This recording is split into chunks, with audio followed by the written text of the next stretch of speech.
So guys நம்ம பார்த்தீங்கன்னா last video 2023 upload பண்ணியிருந்தோம். இப்போ 2024 ஆயிடுச்சு. இப்போ நம்ம மதுரையில் வந்து 30 rupeesக்கு காலையில் டிஃபன் மதியம் லஞ்ச்லாம் கொடுத்து வந்திருக்காங்க சொன்னவங்களா நம்ம முடியுதா?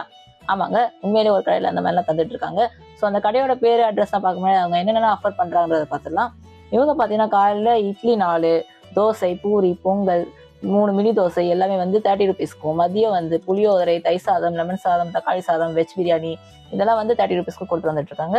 ஸோ உண்மையிலே சொல்லணும்னா அவங்களோட ப்ரைஸ் டீட்டெயில்ஸ்லாம் விட அவங்களோட குவாலிட்டி எல்லாமே தரமாக இருந்துச்சு. 3 வகை சட்னியோட எல்லாமே வந்து சர்வ் பண்ணியிருந்தாங்க. நாங்கள் அவங்ககிட்ட பொங்கல், பூரி, தோசை எல்லாம் ட்ரை பண்ணியிருந்தோம். ஸோ உண்மையே நல்லாவே இருந்துச்சு.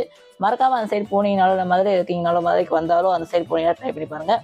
கடைசி எந்த சைடு சொல்ல பார்த்தீங்களா, நம்ம மதுரை தல்லாக்குளம் அந்த பஸ் ஸ்டாண்டுக்கு அப்படியே ஆப்போசிட்டில் மதுரை பொங்கல் கடை அப்படின்னு சொல்லிட்டு ஸ்பாட் தான். மறக்காம அங்கிட்டு வந்தீங்கன்னா செக் அவுட் பண்ணி பாருங்கள்.